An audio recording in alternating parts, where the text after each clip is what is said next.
இந்த உலகத்தாருடைய வழி வேற, ஆண்டவருடைய பிள்ளைகளுடைய வழி வேற. அதனாலதான் இந்த உலகத்துல ஜனங்கள் மனம் போல வாழ துவங்கின உடனே அப்படி மனம் போன போக்குல வாழக்கூடாது, உலகத்தார போல வாழக்கூடாதுன்னு சொல்லி தேவன் நமக்கு பரிசுத்த வேதாகமத்தை அவருடைய சட்டங்களை நமக்கு எழுதி கொடுத்தார். ஆனா இந்த உலகத்துடைய சட்டங்கள் வேற. கர்த்தர் ஒரு காரியத்தை செய்ய சொன்னா பிசாசு செய்யக்கூடாதுன்னு சொல்லுவான். நம்ம வசனத்தை சரியா அறிந்து கொண்டா மாத்திரம்தான் உலகத்துடைய வஞ்சனைகளுக்கு நம்ம தப்ப முடியும். அநேக உணவுகளை நம்ம புசிக்க கூடாதுங்கிற சட்டத்தை பரிசுத்த வேதாகமத்தில் நமக்கு தேவன் கொடுத்தார். லேவியராகமத்தின் புஸ்தகம் 11வது அதிகாரத்துல நம்ம சாப்பிடக்கூடாத உணவுகள்ல நிறைய பட்டியல் வரும். அசுத்தமான பறவைகள், அசுத்தமான மிருகங்களை சாப்பிட வேண்டாம். இதுல பன்றி ஒரு காரியம் இடம்பெறுது. ஆனா சமீப காலமா தேசங்கள்ல இந்த பன்றியுடைய மாமிசம் பைல்ஸ் போன்ற வியாதிகளுக்கு நல்லதுன்னு சொல்லி எடுக்கப்பட்டுச்சு. ஆனா இப்பொழுது கண்டுபிடிக்கப்பட்ட மருத்துவ ஆய்வுல இந்த பன்றியானது அதோடைய மலத்தையும் அதோடைய கழிவையும் சாப்பிடக்கூடியது, மனுஷனுடைய கழிவுகளையும் அது சாப்பிடக்கூடியது. அதனால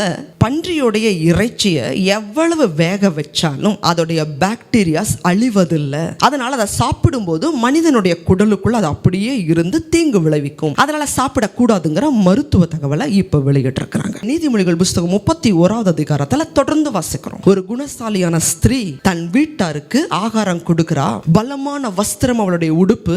புத்தியுள்ள ஸ்திரீ தான் தன் வீட்டை கட்ட முடியும். உங்க கணவனை குறித்து, உங்க பிள்ளைகளை குறித்து நீங்க கரிசனை உடையவர்களா இருக்க வேண்டியது அவசியம். உங்க உணவுல வஞ்சியாதபடி ஜாக்கிரதையா இருங்க.